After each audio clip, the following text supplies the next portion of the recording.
हौसला नया भर लिया है, फैसला ये कर लिया है। टीबी से सबको बचाएंगे, खुद से ये वादा कर लिया है। इंडिया जब जोर लगाएगा, टीबी हारेगा, देश जीतेगा। इंडिया जब जोर लगाएगा, टीबी हारेगा, देश जीतेगा। नमस्कार. क्षयमुक्त भारत करण्यासाठी जे अभियान भारत सरकारकडून राबवण्यात येत आहे, त्या अभियानाचाच हा भाग म्हणून आज आपण येथे शिबिर आयोजित केला आहे. तर हे कॅम्पेन आहे भारताला टीबी मुक्त किंवा क्षयमुक्त करण्यासाठी हे भारत सरकारतर्फे राबवण्यात येत आहे. आणि जसं आता एक पोलिओ आजार होता, सुरुवातीला पोलिओचे बरेच पेशंट आढळायचे, पण आता तुम्ही बघितले तो पोलिओचा एकही पेशंट आढळत नाही. हे का आढळत नाही? तर असे कॅम्पेन राबवले गेले, अभियान म्हणतो कॅम्पेनला आपण, हे अभियान असे राबवले गेले सरकारकडून. त्यांची स्ट्रॅटेजी ठरवली गेली की कशामुळे पोलिओ मुक्त भारत होऊ शकेल. तर त्याच्यामध्ये त्यांनी व्हॅक्सिनेशन केलं. पोलिओ तुम्ही बघितलं, पल्स पोलिओ दरवर्षी आपल्याकडे म्हणजे अजूनही ते अभियान राबवलं जातं. आणि त्यात त्यांना एवढं यश मिळालं की आता एकही पेशंट पोलिओचा आपल्या देशामध्ये नाही आहे. तसंच आता क्षयमुक्त भारत आपल्याला करायचं आहे. एकही पेशंट टीबीचा किंवा क्षयरोगाचा आढळणार नाही, यासाठी हे अभियान आहे. तर जसं आता पोलिओमध्ये व्हॅक्सिनेशन करून त्याच्यावर विजय मिळवला गेला, तर टीबीमुळे तसं नाही आहे. नुसतं व्हॅक्सिनेशन करून आपल्याला त्याच्यावर विजय मिळवता येणार नाही आहे. तर जनजागृती ही त्यातली महत्त्वाची आहे. आपण स्वतःहून या आजाराबद्दल माहिती घ्यायला पाहिजे की हा आजार कशामुळे होतो, कशामुळे पसरला जातो, आणि आजार होऊ नये म्हणून आपण काय काळजी घेतली पाहिजे ह्याची आपण स्वतः माहिती करून घेतली पाहिजे, इतरांना दिली पाहिजे. आणि यासाठी आपल्याकडे आज काही पाहुणे मंडळी पण आलेले आहेत आपल्याला माहिती द्यायला. प्राथमिक आरोग्य केंद्र देवारी येथून एक टीम आलेली आहे आणि ते आपल्याला, तसेच एक मंडणगड RH मंडणगड इथून एक टीबी सुपरवायझर आपले सागर शिंदे सर आलेले आहेत. ते हे नंतर माहिती देतीलच. आता हे आपल्या गावामध्ये आपल्याला माहिती आहे आपली मायनिंग कंपनी आहे. ते ह्या कंपनीकडून ह्या ॲक्टिव्हिटीज ह्या अभियानामध्ये ह्या कंपनीकडून पण आपण चालू केले आहेत. ह्याच्यामध्ये विविध पोस्टर्स जे आहेत जनजागृतीसाठी, की तुम्हाला माहिती द्यायला की कशामुळे आजार होतो, की तुम्ही बघता ही जी पोस्टर आहेत ही सगळी लावलेली आहेत. हे कॅम्पेन ज्यावेळी सुरुवात झालं त्यावेळी कंपनीच्या सगळ्या स्टाफने एकत्र येऊन एक प्रतिज्ञा घेतली की मी कसं ह्या टीबीच्या ह्या अभियान आहे ह्याच्यामध्ये मी स्वतः कसं काय मी काम करेन, इतरांना कशी मदत करेन, ह्याविषयी एक प्रतिज्ञा सगळ्यांनी एकत्रितपणे घेतली. हे पोस्टर्स लावले. ही माहिती आहे ती सोशल मीडियाद्वारे गावागावामध्ये जे आहेत त्या सर्व लोकांना सोशल मीडियाद्वारे आपण सगळ्यांना माहिती पसरवण्यात आलेली आहे. आणि आता त्याचाच एक भाग म्हणून हे आजचं शिबिर आहे. हे ट्युबरक्युलोसिस स्क्रीनिंग शिबिर जे आहे, ह्याच्यामध्ये जर आपल्याला काय ट्युबरक्युलोसिससारखी जी लक्षणं असतील, जसं खोकला आहे, ताप आहे, 15 दिवसापेक्षा जास्त खोकला आहे, 15 दिवसापेक्षा जास्त ताप आहे, किंवा एखाद्याला फक्त संध्याकाळचा ताप येतो आहे, किंवा एखाद्याला नुसता थकवा येतो आहे, किंवा नुसता दम लागतो आहे, किंवा खोकल्यातून रक्त पडते, अशी कुठलीही लक्षणं असतील तरी आपण त्यासंबंधी जी तपासण्या आहेत त्या अनुषंगाने आपण आज करणार आहोत. तर आता ह्या ॲक्टिव्हिटीजचं जे शिबिर आहे ते आता शिबिराला आपण सुरुवात करूया. टीबी से मिलकर लड़ना है, चौकन्ना हर पल रहना है. खांसी बुखार वजन हो कम तो जांच कराने चलेंगे हम. इंडिया जब साथ आएगा, टीबी हारेगा, देश जीतेगा. टीबी मुक्त भारत का सपना है, ये सपना सबका अपना है. आसान है इलाज इसका, बस भरोसा मन में रखना है.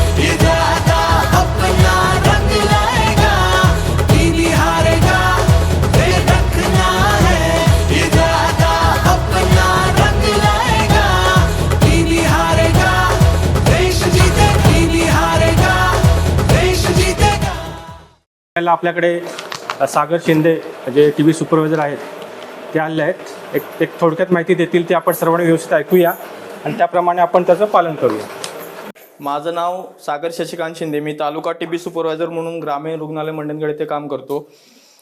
बरं, TB आजाराबाबत सांगायचं झालं तर TB आजार हा ट्युबरक्युलोसिस मायक्रोबॅक्टेरियम ट्युबरक्युलोसिस नावाच्या जीवाणूमुळे होणारा संसर्गजन्य आजार आहे. संसर्गजन्य आजार म्हणजे काय, तर एका व्यक्तीपासून दुसऱ्या व्यक्तीला होणारा आजार. म्हणजे समजा एखाद्या व्यक्तीला TBची जर लागण झाली असेल तर ती व्यक्ती जेव्हा खोकते किंवा शिंकते किंवा थुंकते किंवा बोलताना त्या व्यक्तीच्या शरीरातील TBचे जंतू हे हवेत पसरले जातात आणि ती हवा जेव्हा आपण श्वासाद्वारे आपल्या शरीरात घेतो तेव्हा ते TBचे जंतू आपल्या शरीरात प्रवेश करतात. त्या जंतूने आपल्या शरीरात प्रवेश केला म्हणजे लगेच TBचा आजार होतो का, तर नाही. त्या व्यक्तीची प्रतिकारशक्ती ज्यावेळेस कमी होणार त्यावेळेस त्या व्यक्तीला TBच्या आजाराची लागण होते. म्हणजे त्या दरम्यान समजा त्या व्यक्तीला दुसऱ्या कोणत्या आजाराची जर लागण झाली, कोणत्या काही कारणामुळे ती व्यक्ती जर आजारी पडली आणि त्या व्यक्तीच्या शरीरामध्ये TBचे जंतू जर असतील तर त्या व्यक्तीला TBचा आजार होण्याची शक्यता जास्त असते. म्हणून आपण काळजी काय घ्यायची, तर आपण सार्वजनिक ठिकाणी कुठे गेलो, समजा दवाखाने किंवा प्रवासामध्ये जर आपण कुठे गेलो, म्हणजे गर्दीच्या ठिकाणी जर आपण जातो त्यावेळेस आपण स्वतःची काळजी म्हणून आपण स्वतःच्या चेहऱ्याला मास्क लावला पाहिजे. त्याच्यानंतर बाहेरून आल्याच्या नंतर हात स्वच्छ साबणाने धुतले पाहिजेत. TB आजार हा 2 प्रकारचा असतो, एक पल्मनरी आणि एक एक्स्ट्रा पल्मनरी. पल्मनरी म्हणजे काय, तर छातीचा TB. आपल्या जगामध्ये एकूण जेवढ्या TBच्या केसेस निघतात त्याच्यामध्ये 80% केसेस या पल्मनरी प्रकारच्या असतात आणि इतर 20% प्रकारचे असतात त्या एक्स्ट्रा पल्मनरी. म्हणजे आपल्या डोक्यावरचे केस आणि हातापायाची नखं जर सोडली तर शरीराच्या कोणत्याही भागात TBचा आजार होऊ शकतो. आणि जगामध्ये एवढे आजार आहेत त्याच्यामध्ये सगळ्यात जास्त मृत्युमुखी लोक ह्या आजारामुळे पडतात. पण लोकांना ह्याबाबत एवढी माहिती नाही किंवा गांभीर्य नाही, ह्याच्यामुळं म्हणजे लोकांमध्ये या आजाराबाबत तेवढी माहिती नाही आहे. म्हणजे हा आजार कशामुळे होतो, काय होतो, याबाबत काय काळजी घेतली पाहिजे. त्याच्यामुळं आपण ही काळजी घेतली पाहिजे की जर आपल्या आजूबाजूच्या लोकांमध्ये किंवा नातेवाईकांमध्ये जर TBची काही लक्षणं असतील तर त्या लोकांना सरकारी दवाखान्यामध्ये जाऊन तपासणीसाठी आपण त्यांना आग्रह केला पाहिजे. तर TBची लक्षणं काय आहेत, तर 2 आठवड्यापेक्षा जास्त कालावधीचा खोकला असतो, 2 आठवड्यापेक्षा जास्त कालावधीचा ताप असतो, एखाद्या व्यक्तीच्या थुंकीवाटे रक्त पडतं, वजन कमी होतं, भूक मंदावते, त्याच्यामध्ये छातीमध्ये दुखणे, ही TBची लक्षणं आहेत. जो पल्मनरी प्रकारचा TB असतो, आता मी मागे बोललो ना 80% आजार पल्मनरी प्रकारचे असतात, तर तो पल्मनरी प्रकारचा TB असतो ते व्यक्ती नवीन TBचे रुग्ण तयार करतात. म्हणजे ज्यांना छातीचा TB असतो त्यांना खोकला असतो, ते खोकल्यानंतर त्यांच्या शरीरातील जंतू हे हवेत पसरतात, ते इतर नवीन रुग्ण तयार करू शकतात. आणि जे एक्स्ट्रा पल्मनरी प्रकारचा TB असतो त्या व्यक्तींपासून इतरांना लागण होण्याची शक्यता कमी असते. एक्स्ट्रा पल्मनरी म्हणजे कशा प्रकारचा TB, तर कोणाच्या मानेवरती किंवा शरीरावरती TBच्या गाठी तयार होतात, कोणाच्या शरीरामध्ये पोटामध्ये TBमुळे पाणी तयार होतं, तर त्याच्यापासून संसर्ग होण्याची शक्यता कमी असते. तर आपण काय काळजी घेतली पाहिजे, तर जर या प्रकारची लक्षणं जर कोणाला आढळली तर आपल्या जवळच्या सरकारी दवाखान्यामध्ये जाऊन थुंकीची तपासणी, एक्सरेची तपासणी आपण केली पाहिजे. ह्या सगळ्या तपासण्या सरकारी दवाखान्यात मोफत होतात. त्याचबरोबर जर त्यातून जर एखाद्या रुग्णाला म्हणजे TB आजाराचं निदान जर झालं तर त्यांना मिळणारा उपचार हा पूर्णपणे मोफत असतो. 6 महिन्याचा उपचार त्यांना दिला जातो.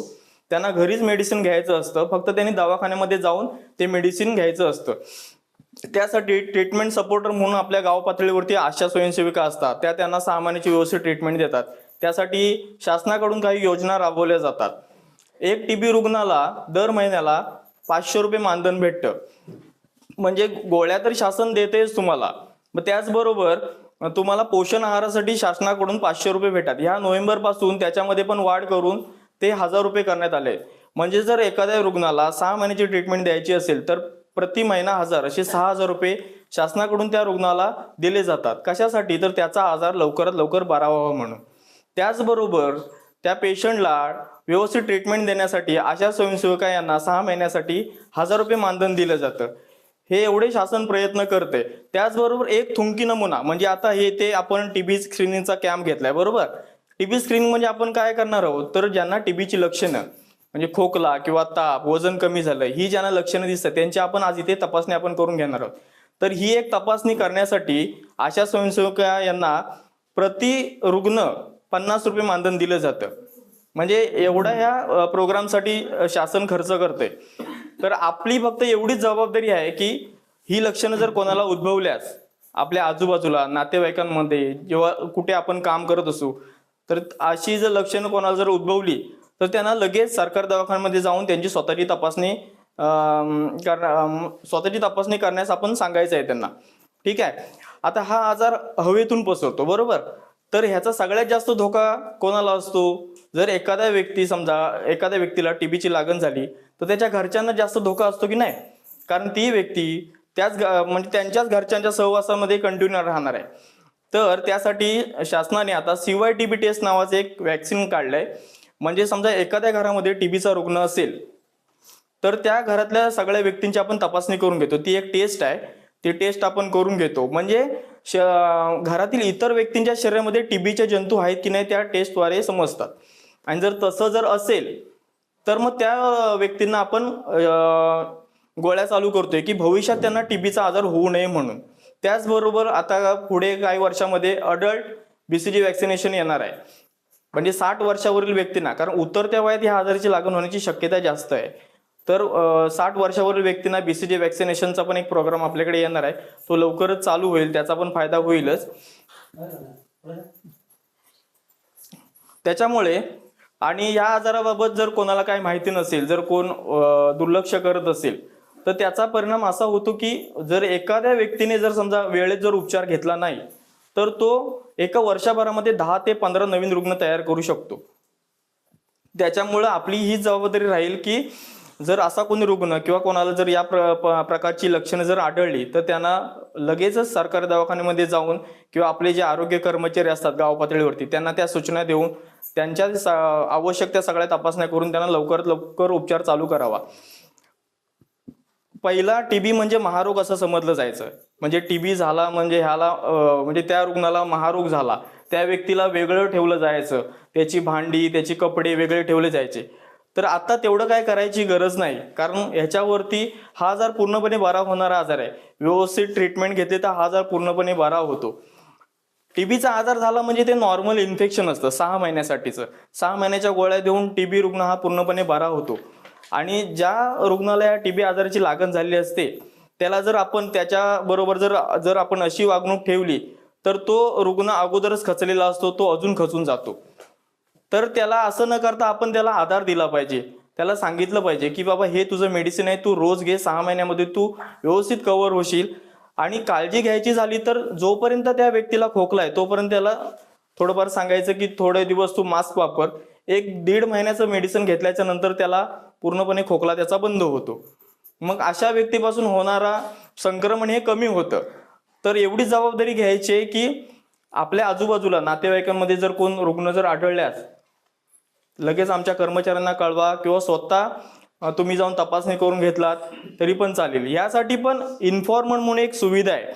म्हणजे जर तुम्ही कोणाला घेऊन गेलात आणि तो रुग्ण समजा टीबी पॉझिटिव्ह आला तर त्या घेऊन जाणाऱ्या व्यक्तीला सुद्धा शासन 500 रुपये देते. किंवा एखादा रुग्ण त्याला जर वाटलं की नाही मला टीबीची लक्षणं दिसत आहेत आणि स्वतः जर रुग्ण दवाखान्यात गेला आणि तपासणी केली तो जर पॉझिटिव्ह आला तरी त्याला शासन 500 रुपये त्याच्या अकाउंटवरती जमा करतं. म्हणजे एवढ्या फॅसिलिटी दिल्या जातात गव्हर्नमेंटकडून. तर कशासाठी? तर हा आजार आपल्याला हद्दपार करायचा आहे आपल्या देशातून, बरोबर. आता 2025 पर्यंत पंतप्रधानांनी स्वप्न बघितलं होतं की म्हणजे टीबी आजार हा भारतातून हद्दपार करायचा आहे. पण तेवढं सोपं नाही. आता ते 2025 वरून ते 2035 पर्यंत नेलंय. कारण बरेचसे लोक सपोर्ट करत नाहीत. जरी टीबी आजार झाला असेल तर ते अंगावरती काढतात, डॉक्टरकडे लवकर जात नाही. आणि जेव्हा ते डॉक्टरकडे जातात तोपर्यंत खूप उशीर झालेला असतो. मग त्यांना वाचवणं पण कठीण होतं आणि त्याचबरोबर त्यांनी इतर लोकांना पण लागण दिलेली असते. मग तसं होता कामा नये. ती आपण एक काळजी घेतली पाहिजे. कोणाला काही शंका असेल तर विचारा. आणि याबाबत माहिती तुम्हाला सोशल मीडियावरती पण सगळी माहिती टाकलेली आहे. तुम्ही जर सर्च केला तर तुम्हाला भेटेल. त्याचबरोबर टीबी मुक्त ग्रामपंचायत हा एक नवीन प्रोग्राम 2023 पर्यंत 2023 पासून तर 2025 पर्यंत राबवला जातोय. त्याच्यामध्ये प्रत्येक ग्रामपंचायतीला टार्गेट दिले, म्हणजे तुमच्या गावातून किती लोकांची तपासणी झाली पाहिजे. जर एखाद्या ग्रामपंचायतीची लोकसंख्या 1000 असेल तर 1000 लोकांमधून 34 लोकांची तपासणी झाली पाहिजे. आणि जर त्याच्यामध्ये जर एकही रुग्ण आढळला नाही तर जिल्हा स्तरावरती त्या ग्रामपंचायतीचा TB मुक्त ग्रामपंचायत म्हणून सत्कार केला जातो. मागच्या वर्षी आपल्या तालुक्यातून पाले आणि पालघर या 2 ग्रामपंचायतीची निवड झाली होती. यावर्षी त्याच्यामध्ये 14 ते 15 नवीन ग्रामपंचायती वाढणार आहेत, कारण यावर्षी आपलं काम खूप चांगलं झालंय. आणि ही जी आता 100 दिवसांची मोहीम आहे त्याच्यामध्ये बऱ्याचशा तालुक्यांमध्ये TBचा सर्वे हा 100 दिवस चालणार आहे. पण आपल्या तालुक्याचं आपल्या जिल्ह्याचं काम चांगलं असल्यामुळे ही मोहीम आपल्याकडे राबवली जात नाही. आता गुडेगर मायनिंग कंपनी मार्फत हा एक दिवसीय प्रोग्राम इथे राबवला जातोय. खरं तर त्यांचे आभार मानावेत, कारण ही जनजागृती करण्याचं काम आमच्या बरोबर त्यांनी पण केलंय. तर मी अशी सगळ्यांना विनंती करतो, म्हणजे परत एकदा विनंती करतो की या प्रकारचे जर कोणाला लक्षणे जर असतील, तुम्ही पर्सनली माझा नंबर कोणाकडे पण भेटेल तुम्हाला. जर तुम्हाला वाटत असेल की म्हणजे कोणाला कसं सांगू, तर पर्सनली मला फोन करून जरी सांगितलात काय तपासणी असतात, काय ट्रीटमेंट घ्यायची, तर मी देखील तुम्हाला सांगेन किंवा आमच्या कोणत्याही आरोग्य कर्मचाऱ्यांना भेटा, त्यांना सांगा, ते योग्य ते तपासणी करून तुम्हाला किंवा तुमच्या नातेवाईकांना कोणाला जर ह्या TB आजाराची लागण झाली असेल तर लवकर उपचार भेटेल. आणि तुम्हाला जे शासनाकडून जेवढे काही सगळे लाभ मिळतात ते आम्ही तुमच्यापर्यंत व्यवस्थित पोहोचू. धन्यवाद. आज भारत देशांतर्गत सरकारने या TB मुक्त भारत जे स्वप्न बघितले ते साकार करण्यासाठी प्रत्येक देशांतर्गत सगळे कार्यक्रम राबवले जातात. त्याचाच एक भाग की ILPL बॉक्साईट कंपनी गुडेगर यांच्यातर्फे आज आपल्या येथे या कार्यक्रमामधून लोकांमध्ये TB या रोगासंदर्भात जनजागृती व्हावी किंवा तो होऊ नये यासाठी कोणतं प्रिकॉशन घ्यावं किंवा काळजी घ्यावी, त्यासाठी हा कार्यक्रम ठेवलेला आहे. त्याबद्दल मी मायनिंगचे कर्मचारी वर्ग तसेच आपल्या इथे उपस्थित असलेले डॉक्टर, नर्सेस आणि गुडेगर ग्रामस्थ मंडळ तसेच महिला मंडळ यांनी वेळात वेळ काढून इथे हजेरी लावली, त्याबद्दल सगळ्यांचे मनापासून आभार मानतो आणि पुढील कार्यक्रमाला सुरुवात करूयाचे जाहीर करतो. हौसला नया भर लिया है, फैसला ये कर लिया है, TB से सबको बचाएंगे, खुद से ये वादा कर लिया है. इंडिया जब जोर लगाएगा TB हारेगा, देश जीतेगा. इंडिया जब जोर लगाएगा TB हारेगा, देश जीतेगा. TB से मिलकर लड़ना है, चौकन्ना हर पल रहना है. खांसी बुखार वजन हो कम तो जांच कराने चलेंगे हम. इंडिया जब साथ आएगा TB हारेगा, देश जीतेगा.